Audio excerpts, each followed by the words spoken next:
नमस्कार, आप देख रहे हैं आपका अपना web news channel supreme power Hunter. करते हैं शुरुआत आज की एक बड़ी खबर से।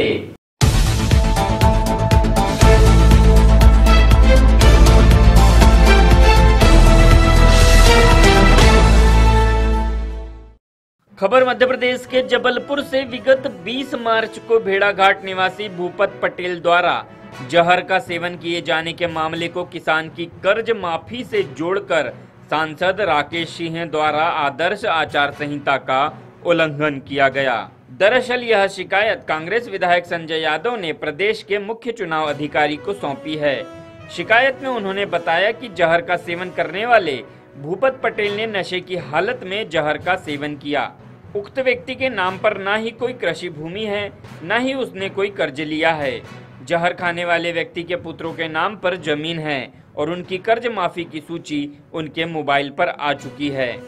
मामले में सांसद राकेश सिंह ने राजनीति लाभ लेने के लिए किसानों की जन भावनाओं को भड़काने के लिए चुनाव आचार संहिता का उल्लंघन, उनके खिलाफ आचार संहिता उल्लंघन का प्रकरण दर्ज किया जाए।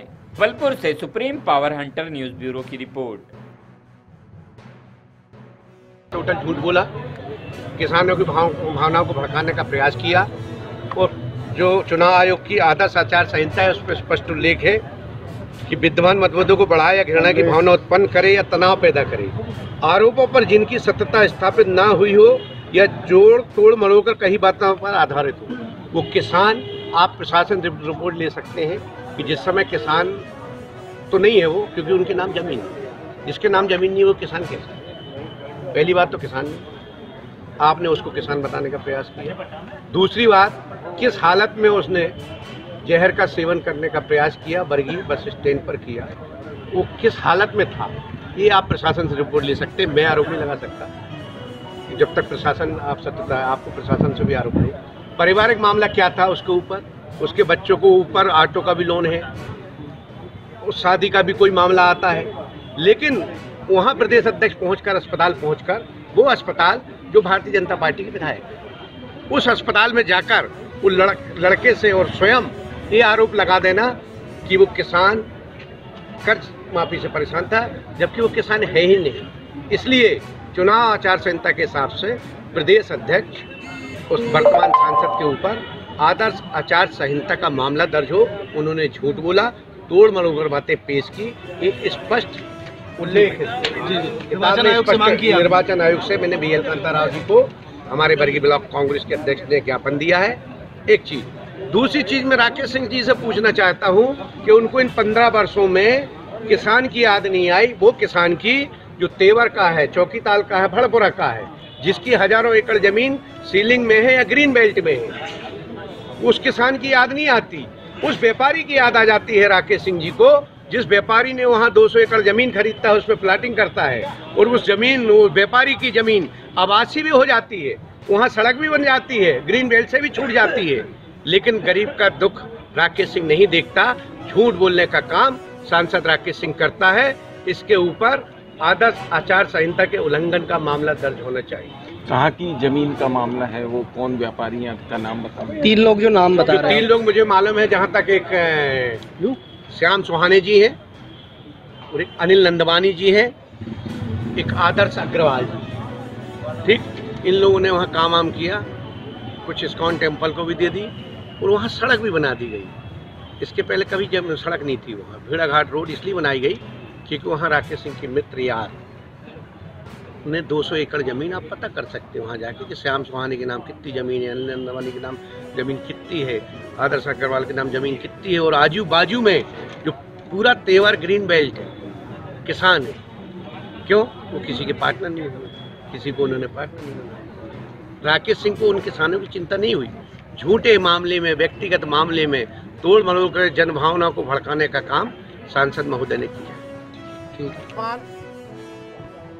वर्तमान सांसद और भारतीय जनता पार्टी के प्रदेश अध्यक्ष, जिन्होंने आचार संहिता का उल्लंघन किया है स्पष्ट रूप से, जो किताब हमें आज दी गई, BL कांताराव साहब आए थे, उसमें स्पष्ट लिखा है कि समुदाय के बीच विद्यमान मतभेदों को बढ़ाए या घृणा की भावना उत्पन्न करे या तनाव पैदा करे। आरोपों पर जिनकी सत्यता स्थापित ना हुई हो या या जो तोड़ मरोड़ कर कही हुई बातों पर आधारित हो। 20 तारीख को वर्तमान प्रदेश अध्यक्ष राकेश सिंह जी, उनके साथ विधायक एक अस्पताल में गए और उन्होंने आरोप लगाया कि ये व्यक्ति जिसने जहर का सेवन किया है, गोली खाई थी और वो किसान ऋण से पीड़ित था, जबकि जो व्यक्ति वहाँ भर्ती है, मैं उसके गांव भी गया, जिसने प्रयास किया, आत्महत्या करने का प्रयास किया, उसके नाम कोई ज़मीन ही नहीं है। पहली बात, वो किसान ही नहीं है। दूसरी बात, इन्होंने झूठ बोला कि किसानी ऋण, पारिवारिक कारण भी हो सकते हैं, आप इसकी प्रशासन से रिपोर्ट ले सकते हैं। उनके बच्चों के नाम जो ज़मीन है, उसके खेत में गेहूँ सुरक्षित है, ठीक। उसका पारिवारिक मामला क्या था, वैवाहिक मामला भी। पारिवारिक कारणों से अगर कोई आत्महत्या करने का प्रयास करे और वो भी भारतीय जनता पार्टी के विधायक के अस्पताल में जाके भर्ती हो और जनभावना को भड़काने के साथ साथ तोड़ मरोड़ कर कहीं बातें की गई हैं सांसद द्वारा, प्रदेश अध्यक्ष द्वारा, उनके विधायकों के द्वारा। इसलिए प्रदेश अध्यक्ष के ऊपर तत्काल आचार संहिता उल्लंघन का मामला दर्ज होना चाहिए। उन्होंने झूठ बोला है, किसानों की जनभावना झूठ बोलकर भड़काई है, जबकि राकेश सिंह सांसद जी को किसान इन 15 वर्षों में याद नहीं आए। चौकीताल, भड़पुरा, दलपतपुर के किसान सीलिंग से पीड़ित थे, ग्रीन बेल्ट से पीड़ित थे, लेकिन जो राकेश सिंह के जो लोग साथी या दोस्त वहाँ 200 से 300 एकड़ जमीन खरीदते हैं, 3 लोग हैं, तीनों के मैं नाम भी बता दूंगा, उनकी 200 से 300 एकड़ जमीन इन 15 वर्षों में सीलिंग मुक्त हो भी जाती है और आवासीय हो जाती है। वहाँ सड़क भी बना दी जाती है। जो न्यू भेड़ा घाट की रोड की सड़क इसलिए बनाई गई क्योंकि राकेश सिंह के 3 व्यापारी जबलपुर के वो पार्टनर हैं। उन्होंने इस जमीनों की जांच होना चाहिए कि बाजू का किसान पीड़ित है, आज अपनी सीलिंग जमीन मुक्त नहीं करा पा रहा। शिकायत क्या करी आप? शिकायत हमने उसको की कि इसके ऊपर आचार संहिता का उल्लंघन उनकी किताब में दिया है, चुनाव आयोग की, कि कोई भी बातें तोड़ मरोड़ कर करना या भावना भड़काना, इसमें राकेश सिंह ने दोनों काम किया है। किसानों की भावना भड़काने का काम किया है और झूठे आधार पर तोड़ मरोड़ कर इन्हें बातें कही हैं। इसलिए चुनाव नियम आयोग के अनुसार राकेश सिंह के ऊपर आदर्श। आप देख रहे हैं आपका अपना web news channel supreme power Hunter. प्रस्तुत है आज की खबर मध्य प्रदेश के राजगढ़ जिले से कबीरपंथी सत्संग के नाम पर संस्कृति पर कर रहे थे प्रहार, ग्रामीणों ने खदेड़ा। राजगढ़ जिले के हराना में कबीरपंथी सत्संग के नाम पर रामपाल ऑर्गेनाइजेशन से जुड़े कुछ लोग एक प्रचार वाहन के साथ आए और हिंदू संस्कृति पर प्रहार किया। ग्रामीणों को उनकी बातों में षड्यंत्र लगने पर पुलिस को सूचना दी एवं गांव से खदेड़ दिया। यह लोग कहां से आए थे यह तो ग्रामीणों को पता नहीं, लेकिन रामपाल के नाम से साहित्य वितरण करते हुए ग्रामीणों को सलाह दे रहे थे कि तिलक लगाना दकियानूसी है, महिलाओं को मंगलसूत्र नहीं पहनाना चाहिए। इस तरह की संस्कृति विहीन बातें लोगों के गले नहीं उतरने पर उनसे बहस की और फिर कभी गांव में नहीं दिखने का कहकर भगा दिया। इसी दौरान ग्रामीणों ने पुलिस से भी शिकायत की कि यह लोग वाहन से प्रचार कर आचार संहिता का उल्लंघन कर रहे हैं, संस्कृति पर प्रहार कर रहे हैं, इन्हें बंद किया जाना चाहिए एवं पूछताछ करनी चाहिए, लेकिन पुलिस ने बातचीत कर जाने दिया। राजगढ़ से supreme power Hunter news bureau की रिपोर्ट। आप देख रहे हैं आपका अपना web news channel supreme power Hunter. प्रस्तुत है आज की खबर मध्य प्रदेश के जबलपुर से थाना प्रभारी के मकान से नहीं निकल रहे किराएदार, पुलिस परेशान। ITI चुंगी माड़ोताल स्थित विजयनगर थाना प्रभारी के मकान पर कब्जे के विवाद के चलते पुलिस हलाकान होती रही। दोनों पक्षों ने एक दूसरे पर आरोप लगाए। जानकारी के मुताबिक विजयनगर TI उमाशंकर सोनी ने 1 दशक पूर्व जबलपुर में पदस्थापना के दौरान माड़ोताल क्षेत्र में मकान खरीदा था। यहां से स्थानांतरण के बाद उन्होंने मोहन यादव को मकान किराए पर दे दिया था ताकि उसकी देखरेख होती रहे।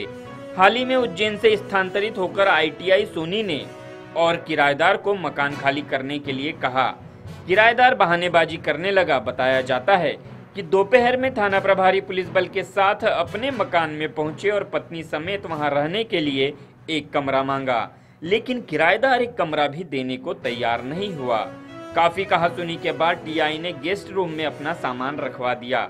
इस संबंध में किराएदार मोहन की पत्नी शांति ने कहा कि पुलिस ने बलपूर्वक कमरा खाली कराया है। उन्होंने कहा कि पूर्व में उनके बेटे ने थाना प्रभारी से मकान खरीदने की बातचीत की थी, वह पैसे का इंतजाम कर रहा था।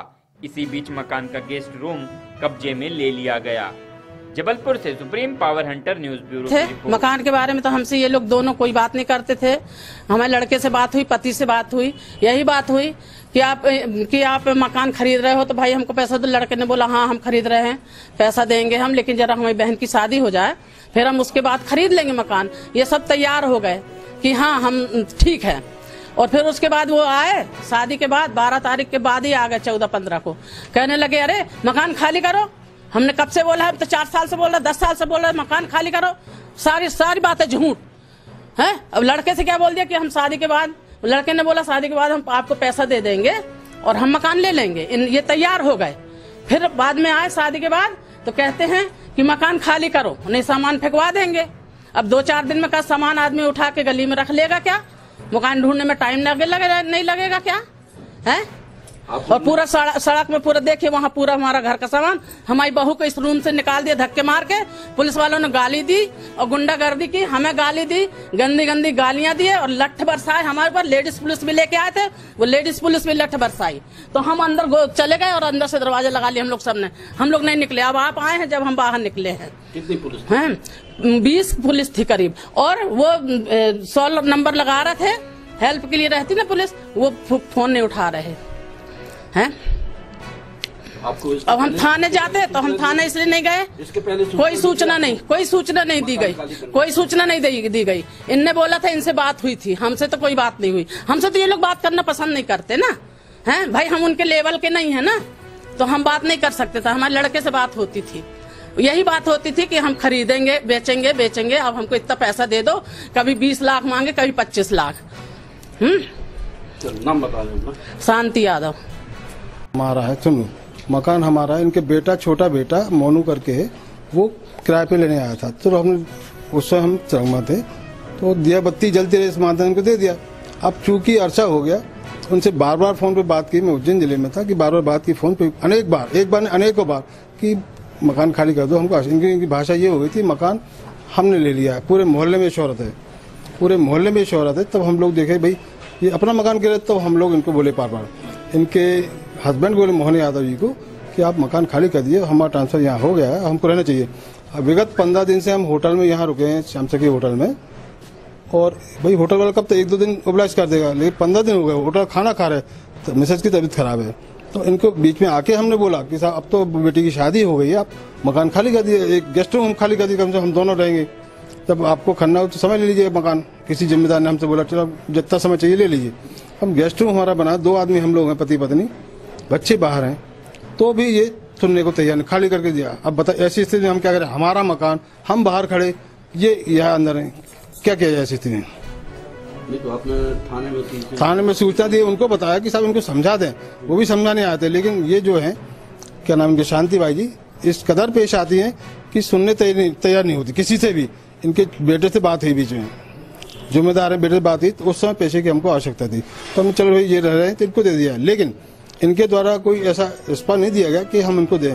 तब जरूरत थी, आज नहीं है हमें जरूरत। हमने अपना गोल्ड बेच के अपना काम किया है, ठीक है। नहीं, मानव थाने से आपको आदेश था कि आप सामान निकाल के? अरे वो खुद आए थे प्रभारी, हम समझाए, हमने उनको निवेदन किया, लिख के दिया उनको कि पिछली बार आके इन्हें बत्ती पेश किया, वजह से दे के बैठे उनको कि समझे कि इनको समझाया कि हम 15 दिन होटल में पड़े हैं, कम से कम इतनी व्यवस्था कर, गेस्ट रूम खाली कर दें। उनके हस्बैंड को फोन लगाया, मोहन यादव को। लेकिन ऐसी स्थिति में क्या करें? हम बाहर हैं, मतलब हमारा घर, हम बाहर हैं।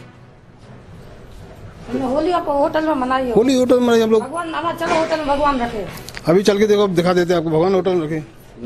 नहीं चलो आप। सर आपका नाम कहाँ पर है? मैं यहाँ विजयनगर टिया हूँ। पहले एक्चुअली बाहर था, ठीक है, 1-8 घंटे के लिए आए, बोले भैया खाली कर दो, हमको आवश्यकता। लेकिन इनके द्वारा कोई कार्रवाई नहीं की, ना इन्हें सुना इसको। क्लियर, 1-8 घंटे आए, बोल के चले। अब चूंकि हम यहाँ हैं तो हमको आवश्यकता की नहीं है कि हम बाहर खड़े हो जाएं रोड पे। जब हमारा स्थिति ये है तो लोगों की क्या स्थिति होगी? पुलिस वालों के मकान हमने बाकायदा लिख के दिया है बाणोताल थाने में। 50 देख रहे अभी इनको मिला ही नहीं मकान 4-5। आज के लिए बस इतना ही। ऐसी ही खबरों के लिए आप देखते रहिए आपका अपना web news channel supreme power Hunter. नमस्कार।